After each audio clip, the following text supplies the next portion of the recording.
desde muy recientemente en nuestro canal de YouTube renovado, así que le agradecemos. Todo renovador. Claro, claro. Y bueno, se renovó el frente también. ¿Cuál es la primera reflexión en esta semana a cargo de este partido? Bueno, en ese sentido yo le quiero decir que el líder del Frente Renovador es Sergio Massa, que además es el fundador del Frente Renovador. Lo que ha hecho el Congreso del partido el viernes pasado justamente es designar una nueva mesa ejecutiva y designarme a mí como presidente del Frente Renovador Nacional. Ujú. Una propuesta que hizo el mismo Massa y que, bueno, obtuvo el acompañamiento de los congresales nacionales. En verdad estamos muy ocupados en todo lo que significa esta renovación de la representación también, ¿no? Massa ha planteado algunos objetivos fundamentales en nuestro partido, que es un partido que se ha caracterizado en toda su historia por aportar equipos, proyectos, ideas, cosas concretas, definidas, para resolver problemas que observamos todos y que hay que trabajar y hay que dar respuestas. Entonces, el planteo inicial de Massa ha sido el de federalizar al Frente Renovador, es decir, profundizar la inserción en el territorio y fundamentalmente que haya nuevos liderazgos que vayan apareciendo en las distintas provincias, en las jurisdicciones, porque nos parece que es un momento trascendente, le diría un momento de altísimo impacto para defender los intereses de mucha gente que algunos de ellos nos votaron, otros por ahí no nos votaron, pero necesitan hoy una voz, una interlocución ante la situación que vivimos todos con el gobierno actual, ¿verdad? Mm. Hace un rato estuvimos charlando con un diputado de La Libertad Avanza, de varios temas obviamente, pero la cuestión de jubilaciones por estar en agenda y ser de mucha actualidad fue lo que primó. Digo, el gobierno que había dicho que no iba a lanzar una fórmula por decreto, finalmente termina instalándolo de esa manera, sin dar el debate, porque la semana pasada diputados se habían reunido, no se llegó al quórum, pero era para tratar la fórmula.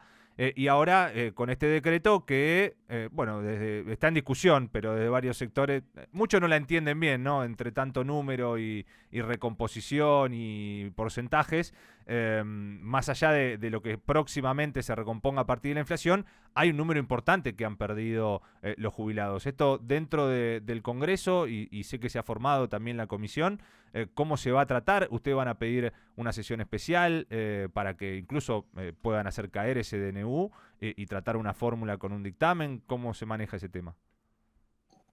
Mire, Mauro, la verdad que usted se acuerda de esa canción de María Elena Walsh, El mundo del revés. Sí. Sí. Bueno, esto es el mundo del revés. ¿Por qué? Porque todo lo que significó Unión por la Patria con algunos otros bloques, el de Pichetto, el socialismo, la izquierda, planteando una sesión especial para justamente tratar la fórmula jubilatoria y luego conversaciones que se hicieron públicas porque fueron noticias de los bloques aliados o los que están más cercanos al gobierno, sectores del PRO, del radicalismo, algunos gobiernos provinciales, que habían pactado una cosa que seguramente estarán muy revisando, qué es lo que pactaron con el gobierno. Nosotros no pactamos nada. Nosotros queremos defender a los jubilados y a las jubiladas. Sabemos que una situación de inflación como la que se ha percibido, si usted mide la inflación de febrero del año pasado, del año 23, y la inflación de este febrero, la inflación se duplicó. Por eso cuando se habla de fórmulas hay que ver también el contexto en que se aplican las fórmulas. Hoy tenemos una inflación acumulada en los primeros meses del gobierno de la Libertad Avanza, que es casi del 72%. Y la acumulada al mes de noviembre era al contrario, eran de 31%, 31%. Entonces, esto hace que signifique una necesidad de revisar los números. Nosotros estamos instando permanentemente, el Congreso constituyó la comisión, hubo una discusión por esa comisión que terminó estando en manos de los bloques aliados. Y ahora aparece un DNU de nuevo del presidente planteando una fórmula que está hecha entre las paredes de la Casa Rosada. Yo espero que por lo menos sea en la Casa Rosada y no como el DNU que se hizo en otras paredes, ¿no? Entonces nosotros lo que decimos es, primero vamos a poner todo lo que tengamos que poner para debatir este tema, para estar a disposición. ¿Por qué? Porque estamos preocupados porque la cancha cada vez es más larga y el arco está cada vez más lejos para los jubilados y los pensionados en Argentina. Porque la fórmula que quieren aplicar, la quieren aplicar al mes de julio. Luego dicen abril, pero en realidad el decreto dice julio. Con lo cual va a llegar muy tarde, en el medio, entre este primer trimestre, marzo a julio. La verdad que es un bache enorme en un país que, como le digo, la Libertad Avanza ha sido totalmente inflacionaria. Justamente lo contrario, ¿no? Porque cuando dicen que baja la inflación en base a la inflación que dispararon en diciembre y primeros días de enero, que fue una inflación, le diría, completamente multiplicada. Entonces, vamos a estar ahí para recuperar el poder adquisitivo del jubilado y de los pensionados en general, porque además no es solo lo que se cobra, es todo lo que perdieron en este tiempo. Perdieron los medicamentos gratuitos, perdieron la atención que estaba programada, como estaba estipulada, es decir, han perdido muchas cosas, perdieron vacunas. Entonces no es solamente lo que cobran, sino lo que han perdido, que tenemos que restaurar para que esto no signifique algo tan perjudicial para las familias y de los jubilados y para los propios jubilados. ¿Se podría convocar entonces una sesión para hacer caer este decreto? Sin duda que si tenemos el quórum suficiente y los números suficientes, vamos a poder. En el caso de Unión por la Patria tiene varios proyectos en este sentido. Hay un trabajo profundo que se han realizado en los distintos sectores del bloque y nosotros estamos dispuestos a dar la discusión que haya que dar. Hoy es una urgencia, ya que se plantea tanto la idea de la emergencia. Esto no es una emergencia, esto es una urgencia. ¿Por qué? Porque el deterioro de la capacidad adquisitiva de todo el sistema previsional es enorme, porque la velocidad de la inflación que imprimió el gobierno, agregado a la quita de beneficios que durante mucho tiempo tuvieron los jubilados, provoca este estallido. Imagínense lo que significa el supermercado para un jubilado y un pensionado. Un problema que tenemos todos, que tiene toda la sociedad, el supermercado, el surtidor, la educación, las prepagas, pero en el caso de los jubilados esto se ha multiplicado. Usted marcó recién este relato que viene haciendo el gobierno con respecto a la baja de la inflación, que se ha partido de un pico muy alto, ¿no? Que fue por la devaluación en el mes de diciembre y que disparó la inflación al 25%. Desde el gobierno dicen que íbamos a una inflación mucho mayor y que se logró, con respecto a la gestión de Sergio Massa como ministro de Economía en el último tiempo, y que se logró y se evitó una hiperinflación, y que hubiera sido mucho peor, obviamente, y que los números ahora muestran esta mejora, obviamente. Y que, por otro lado, también, si hubiera ganado Sergio Massa, que no sé si esto se ha charlado en algún momento o debatido en el Congreso, también hubiera habido que hacer un ajuste. ¿Esto de qué manera lo pensaba usted, que también conformaba parte del equipo de Sergio Massa, que fue parte de la campaña, que fue el que anunció que, bueno, a usted le decían que era de la campaña del miedo con quitarle el subsidio al transporte? La situación que hoy por hoy se plantea con todas las medidas que ha tomado Javier Milei, ¿sería similar o iría en otro rumbo en un gobierno de Sergio Massa? Mire, Mauro, varias cosas usted plantea y son todas importantes. La primera es que esta inflación, ustedes recordarán las cifras que, de acuerdo a la matemática financiera, el gobierno planteaba: 15.000%, 17.000%. Acá el que evitó la hiperinflación fue Sergio Massa, cuando asumió el Ministerio de Economía en un momento crítico de la Argentina, cuando estábamos a las puertas de un conflicto mucho mayor desde la economía, cuando ya se avisoraba una sequía tremenda, histórica en la Argentina. cuando había un vacío que justamente ocupó con mucho, yo diría, con mucha valentía, un Massa que era presidente de la Cámara de Diputados y que podría haberse quedado allí hasta el final de su mandato. No, renunció a ser diputado y a ser presidente de la Cámara y se hizo cargo de lo más difícil del gobierno anterior, que era justamente la economía, después de la situación que se dio de la renuncia de Guzmán. Pero digo, este tema inflacionario, imagínense, el planteo que ha hecho el gobierno actual es como si usted mide con el termómetro la fiebre y tiene 40 grados de fiebre y después tiene 39 y dice, bueno, bajó, pero sigue teniendo fiebre y muy alta. Claro. Y esto es lo que está pasando en el contexto del análisis de la inflación. Entonces, si usted mira el supermercado, como le decía, si usted mira el surtidor, si mira cómo se dispararon las cifras de los servicios, las tarifas en general, el transporte, nosotros lo planteamos claramente con Massa. Con Massa dijimos, miren, no es miedo esto, miedo en la dictadura. Esto no era miedo, esto era información. Era dar claridad sobre qué significaba quitar el subsidio al transporte. Y la verdad que el subsidio al transporte al interior se lo sacaron de un plumazo y le dieron 0 hasta ahora. Antes discutíamos la magnitud del subsidio al transporte del interior. Ahora es 0.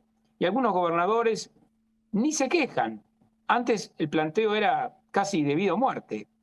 Y en el mismo sentido que estoy planteando, todo lo que significó digamos, el aumento de tantas variables y como contrasentido, un salario planchado, congelado, depreciado, con 190% de devaluación, donde se da una cosa que es paradójica.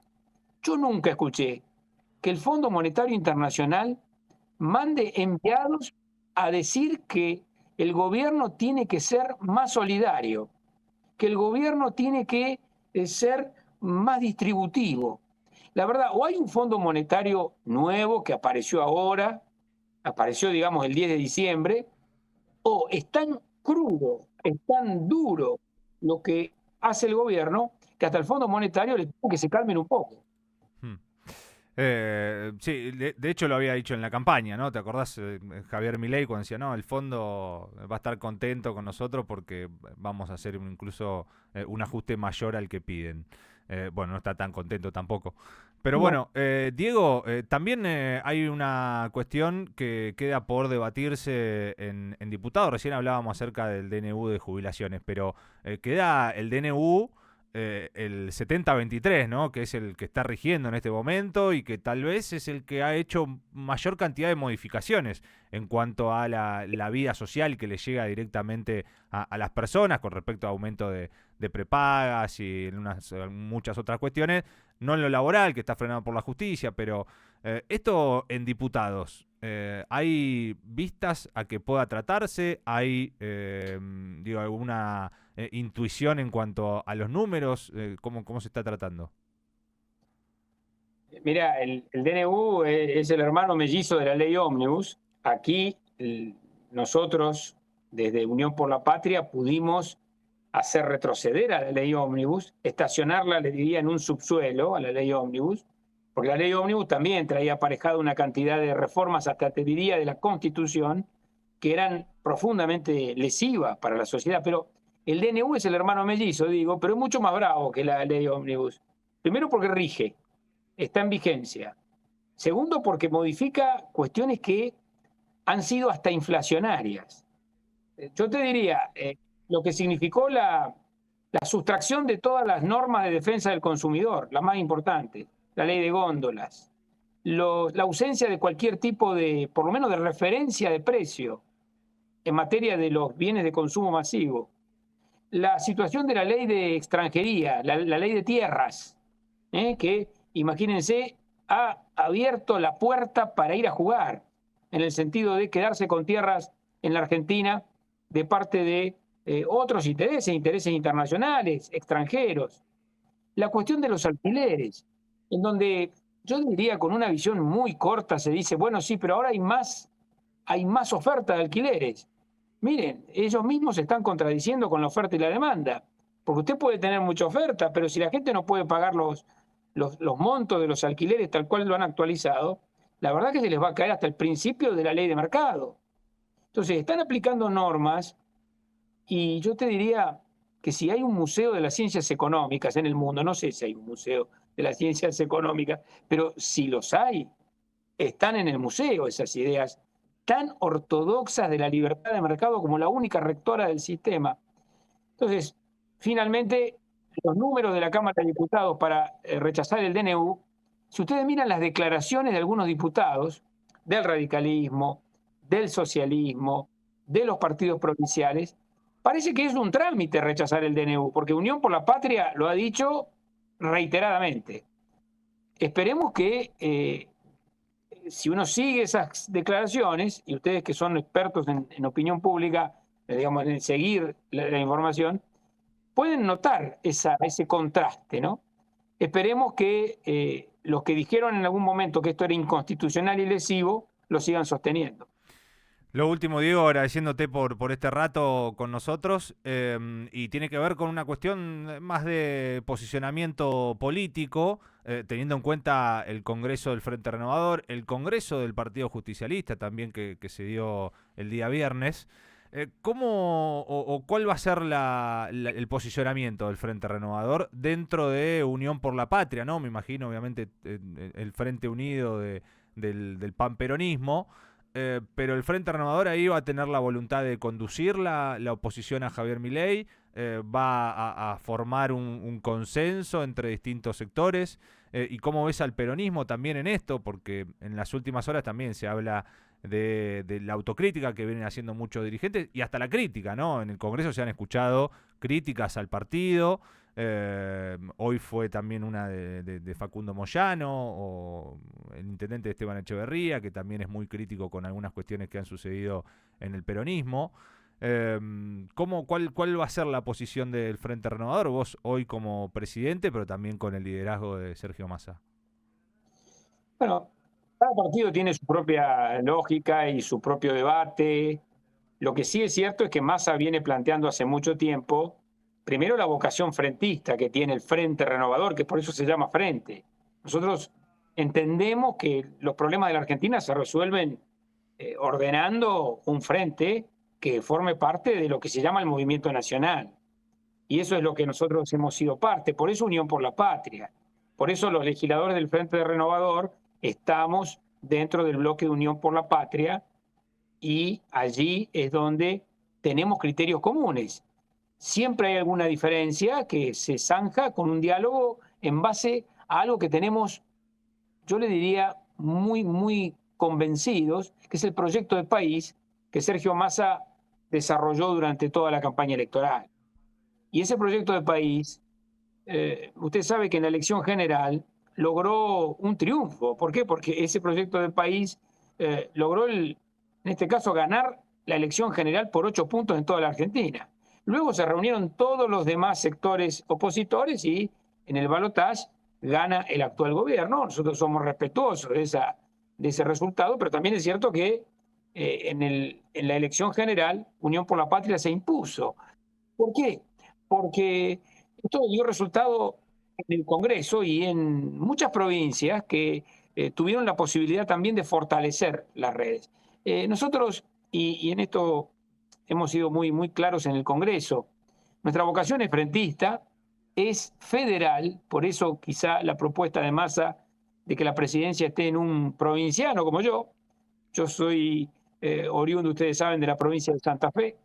Vengo de una ciudad muy castigada, como es la ciudad de Rosario, y, y también una posición que tiene que ver con una cuestión de defender a los sectores que, independientemente de a quienes votaron, ya eso hoy no importa, independientemente de si votaron a uno o a otro, hoy están sintiendo, yo te diría, en el bolsillo y en el corazón, muchos, sobre todo los que son despedidos, no solo en el Estado, despedidos en las pymes, suspendidos en las grandes empresas. Todo ese sector requiere una representación. Y nosotros estamos, como siempre lo ha hecho Massa en todo este tiempo, construyendo los equipos y trabajando para que tengamos respuestas concretas, alternativas a este gobierno. Lo último, Diego, porque me imagino que también tendrá ganas de decir algo acerca de la situación en Rosario. Hace un rato hablábamos con algún representante de La Libertad Avanza, nos dice el esfuerzo que está haciendo el Estado Nacional también para ahí tratar de mejorar la situación. Digo, más allá también de usted calificar los operativos o lo que sea, ¿cuál es la reflexión que se hace? Hoy también habló y se refirió a esto el Papa Francisco, ¿no? Hay mucho para decir acerca de lo que sucede, pero usted que lo vive de cerca, ¿cuál es su reflexión? Bueno, Rosario vive una tragedia. Es una tragedia lo que está pasando en Rosario. Es una tragedia que además es de la provincia de Santa Fe y es una tragedia de la Argentina. Rosario es Santa Fe y es Argentina. Y ha sufrido un impacto enorme de las bandas de narcocrimen que primero batallan entre ellos, pero que ahora están mandando mensajes a través de muertes de inocentes. A ver, dicho esto, en la Argentina parece una locura, pero esto es lo que nos está pasando. Esto es lo que nos está doliendo.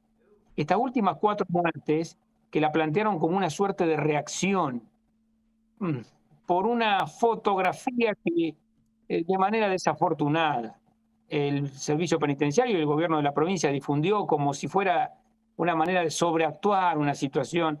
La verdad que eso fue muy doloroso, tal es así que el propio, le diría, el propio al que copiaron en esa foto, que es el presidente Bukele de El Salvador, el ministro de Seguridad de El Salvador salió a decir, ustedes no pueden hacer esto, no es responsable hacer esto. Primero controlen la calle, después hagan estas fotografías y estas acciones, para no decir sobreactuaciones. Entonces, nosotros creemos que hay que ponerle todo a Rosario, independientemente de los sectores políticos en los que uno está militando, participando, porque esto es un problema de la Argentina.